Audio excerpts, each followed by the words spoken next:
Every day wake up before the dawn, trading the stocks instead of cooking on. The raven flies, searching for success. No apron, just a new kind of stress. Chasing dreams in the city lights gleam. Numbers and charts is the new regime. So the new month has started and the old month ended quite interestingly to me. So far this year, my expectations have been that we should see a massive increase in global liquidity. That global liquidity should push up all markets as all of this fresh money coming in needs to find a home. But all of this talk with tariffs, all of the disturbance, it has caused a massive drop. And we are on the monthly chart now on the ES, the S&P 500 E-mini futures chart, which is the biggest index in the world. And we see this massive fall from the top to the bottom for this year has been 21%. That's considered a once in 10 years kind of event. And break below that could have been really giving us the hint that a bigger recession would start. And there's been a lot of talk about recession. A lot of those experts talking about recession and a broader depression in the global economy, they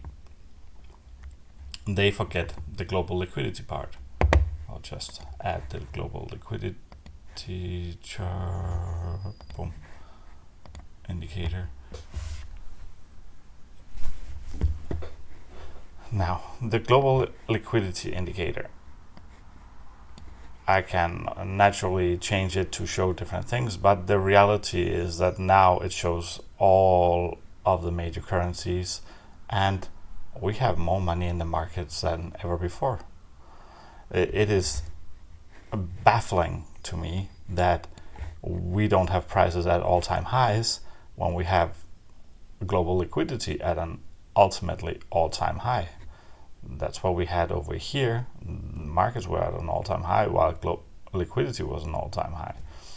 Now, what we have seen is that the gold has been increasing incredibly much over the beginning of the year, and that's because a lot of the money that couldn't find its way into the financial markets or the stock market, that has instead shifted to gold, putting gold to an all-time high. Now we have seen a small decline in gold over the last 1-2 weeks, and to me that just shows that people are deciding to take more of their money out of gold and being willing to start increasing some risk. We had all the tariff talk, and even if tariffs come back on, I don't see that kind of news have the power to push prices down lower than they were, and not even that low, because, well, the market already dealt with this. So more bad news of the same kind, it's not gonna bother the market too much. Now, all resolution coming to an end with the tariffs can have a positive impact and can boost us up. But if we look at just the ES right now, on a monthly basis, we had to push down, but we gobbled it all up. And we ended up closing extremely close to the opening price. We still have a red candle, which I will explain later, that I'm really happy that we did have, even though it would not make that much of a significant difference with the constellation we have here. But just shows that all of this bearish pressure, it has been guzzled up, and we are now already today above the opening price of the month of April. We also, for those who care about candle formations, well, this is a massive hammer. This is a very bullish candle if we look at just that one candle alone. If I am taking a look at my market structure, we had a previous high here. I, in my advanced market structure, always say that we need two opposite two adjacent candles in the opposite color to define a massive high or low. So here we have two red candles. That means that this was the highest point. So that was a top. Now before we find the lowest point here, and then we get two green candles, so that gives us a major bottom. And that was a higher low as well as being a higher high.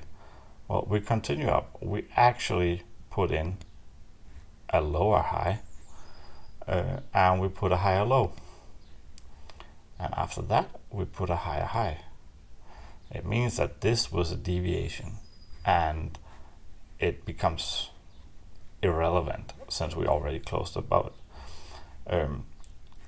And we are in a bullish case, and we would be in a bullish case as long as we set our new low above this level. And since this level managed, I'll just do it like this.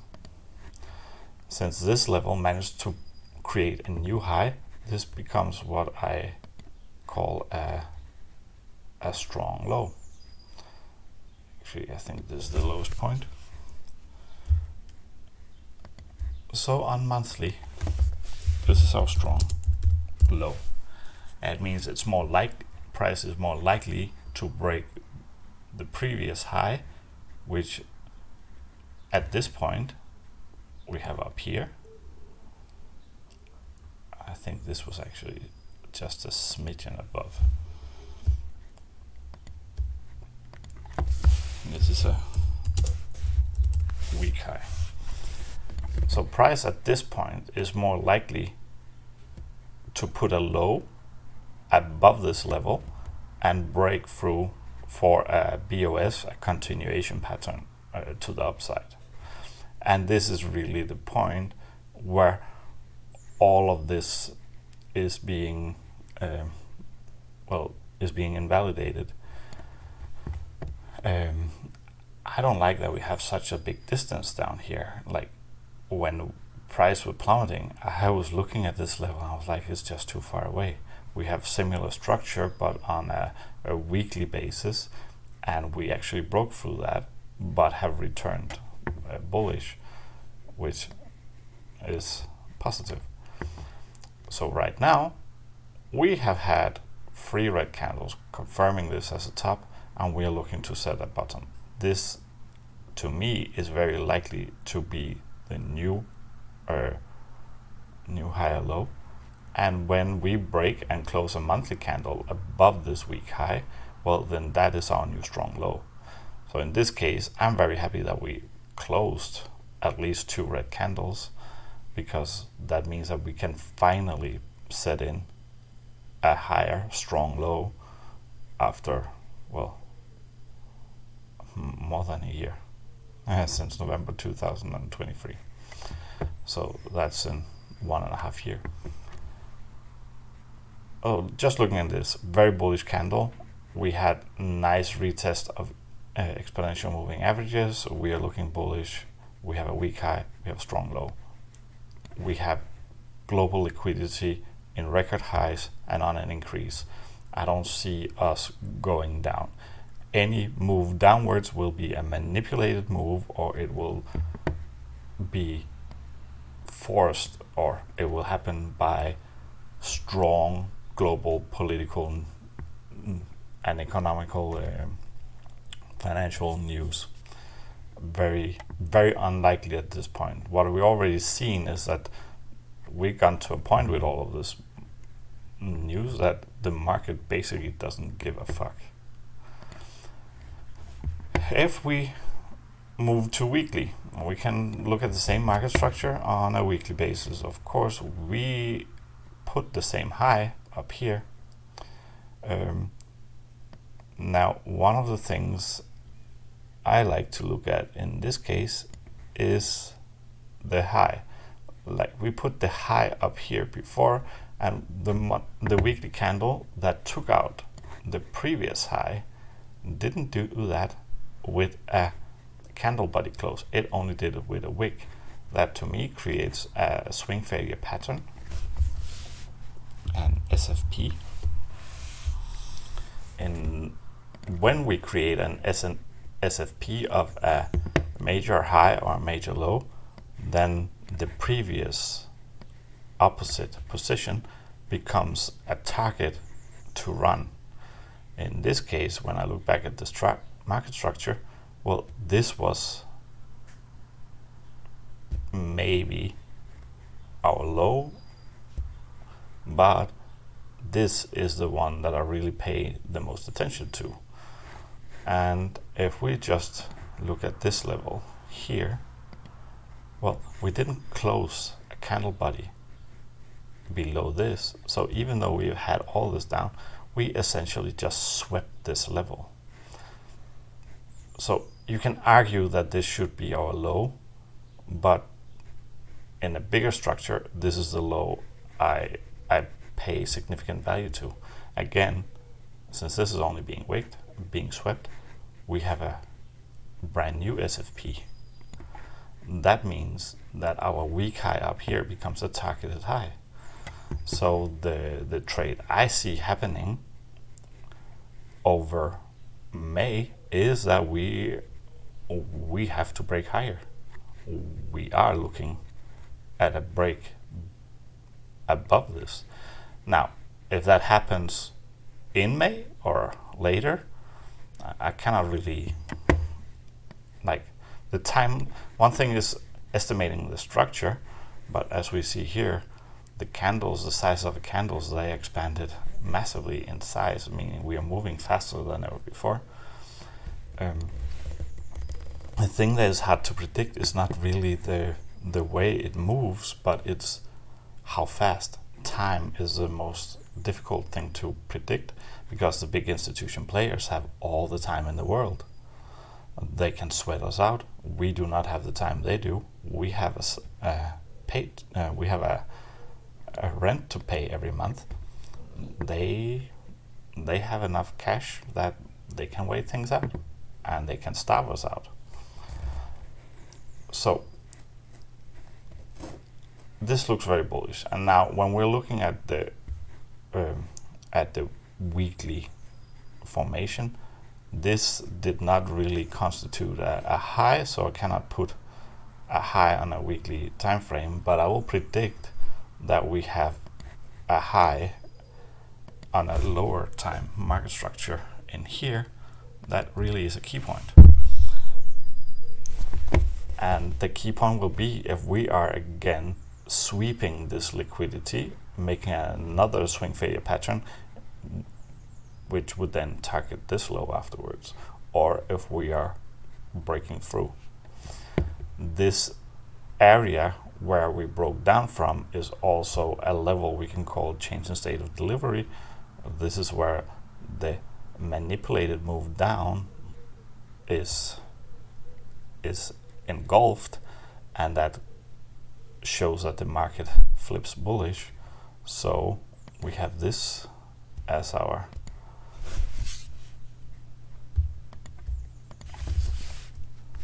GISD,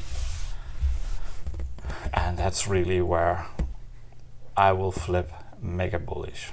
I am already bullish, and I have committed cash to long positions, swing trades.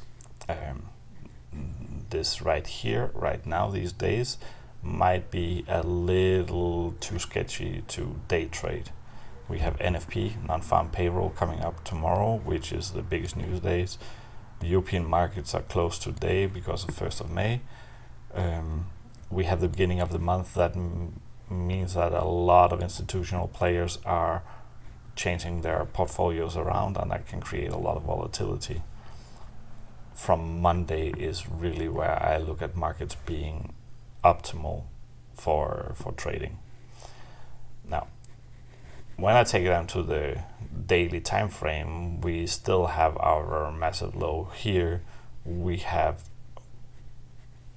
technically not put in a high yet. We have the two blue candles here, which basically confirms this as a higher low. So on a daily, we are now in a transitioning market structure. ILOD for daily. And we can be targeting this. If I look before, well, then this is our lower high on a daily. This is the point to break.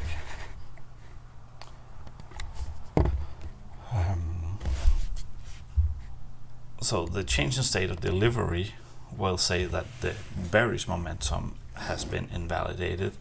The market structure is at a different level, but so this is sort of the area where we can flip bullish.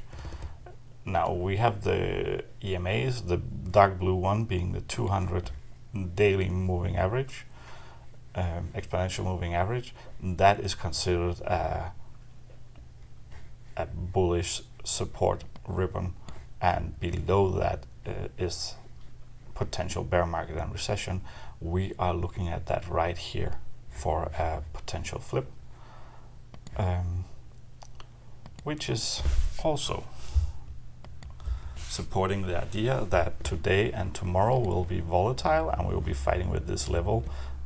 When we reclaim the change in state of delivery level, it's all gung-ho. That's really where, from this level, there's no stopping. There really is too much stopping. And I just see that from the top where we broke down, we have a fair value gap up here. Just need to zoom in a little bit more. Now this little tiny fair value gap up here on a daily is illustrating that we have our bearish order block up here. The last push up that they sold from, they created the high and they sold down. That's the bearish OB.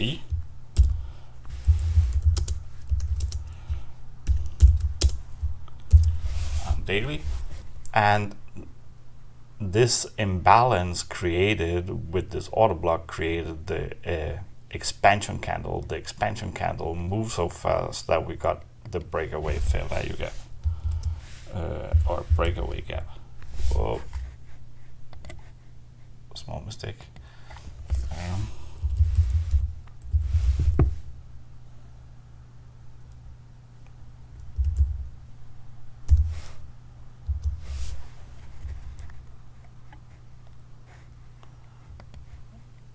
Oh, that didn't show. Yeah, it says in there. We just need to zoom in. Now we see it.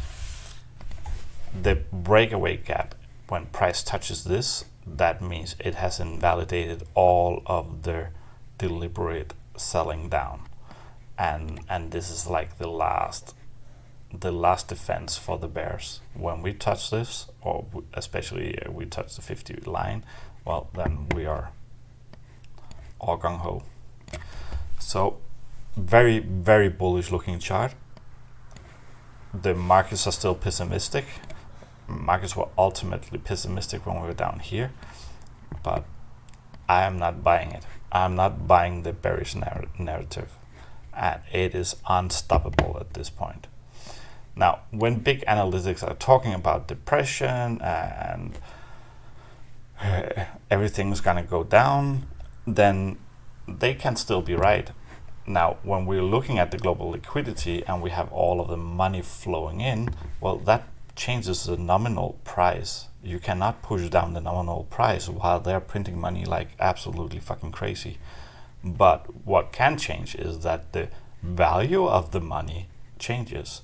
So we might experience on our private economies a recession-like scenario.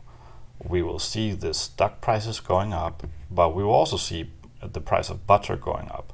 The price on milk and everything we buy in our grocery list, especially meat, is probably likely to go up. Could actually put a long position on cattle. That is probably very likely to them to go up. But when it comes to the markets, we are not going to see this recession in the markets, because the way the politicians deal with it is that they print more money. And if we looked into these money printers in detail, we would see China is printing more money than ever before. Japan is printing more money than ever before. EU has been printing money like crazy since they started, and never slowed down. US slowed down because they printed too much during COVID, but they're back up in speed now, and are going to keep increasing. So we are going to see all assets increase, and to me the only real way to deal with this recession kind of scenario on private economy is by being invested, because this is how we maintain the value of our hard-earned money. So in all of this of a bullish scenario, I have one little thing that worries me, and that is we had an opening gap where price over a weekend gapped up and left a space. Charts don't like leaving these, and we are very likely to come back and retest this at some point. So I have talked about this over the last week, that I really don't like that we expanded that far away from here. I would have really liked to see us close it. And like we had this wick down here that closed part of it, but that we didn't close all of it, that really bothers me. That this is like a magnet on price, and any kind of weakness in the market can pull us back down there.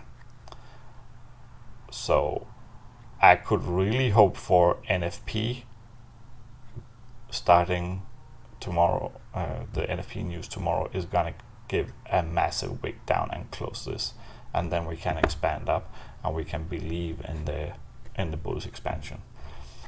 Also, candle science says that the massive expansive candles, if they are putting a wick, they will put the wick in the wrong direction first, meaning a bullish candle will test price to the lowest before expanding upwards. So let's see. Now, the analysis I just given you here on ES, I could pretty much do the same on NQ, Nasdaq 100. I could also do it on DAX. Actually, let me do it on DAX. We see the same kind of opening gap. We have some key levels. They are sort of in the same area, and we basically have the same structure. But if we look on the higher time frames, especially the monthly, what we see here is that we did not close two red candles. So this is not a valid higher low on a monthly, and doesn't have the potential to be so until we have closed two have closed two bearish monthly candles next to each other.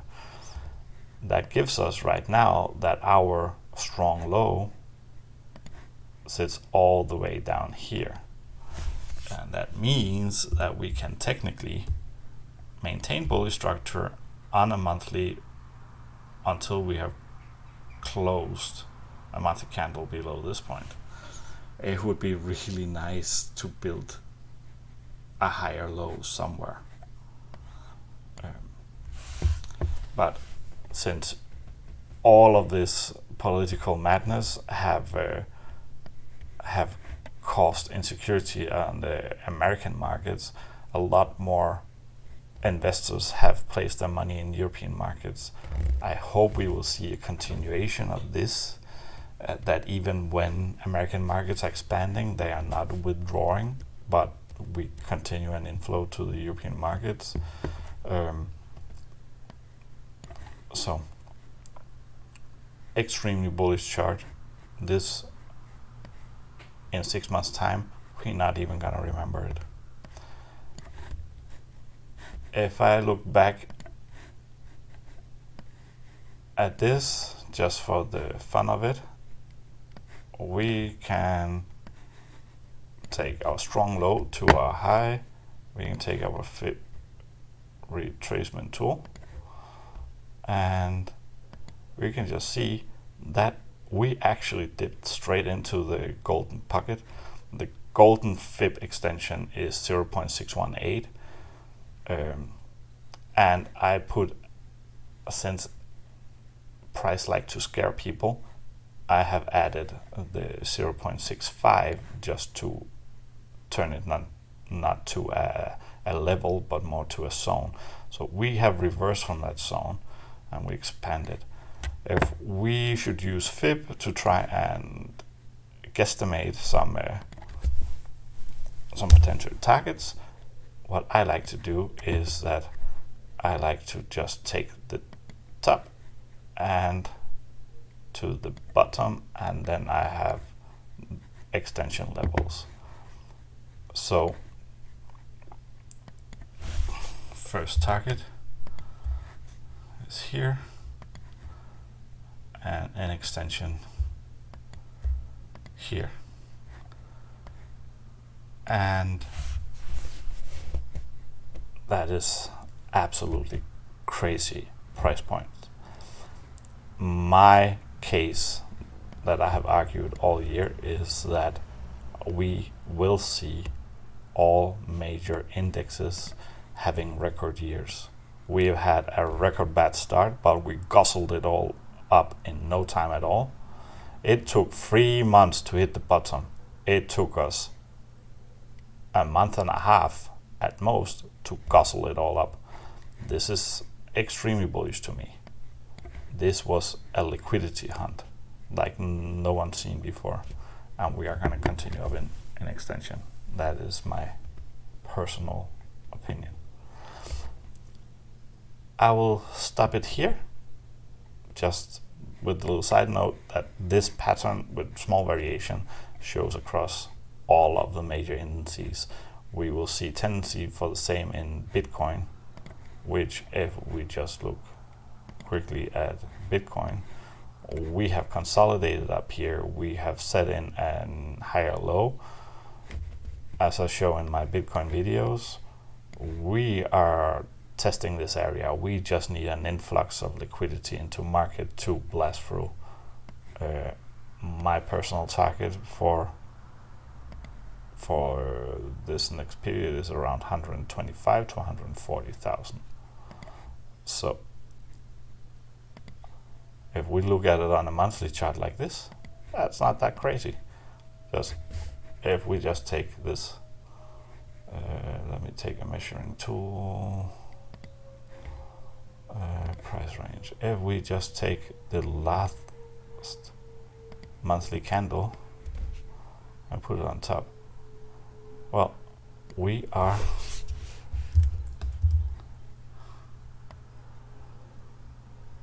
just 2 months away. And that's my final words. Trade safely and take care tomorrow at the NFP. Bye. From the kitchen to Wall Street, hustle. A new game, new rules, ready to tussle. It's a raven's flight from pots to trade. A new life, choice we all made. On the move, the looking back in fright. From cooking meals to betting all day and night.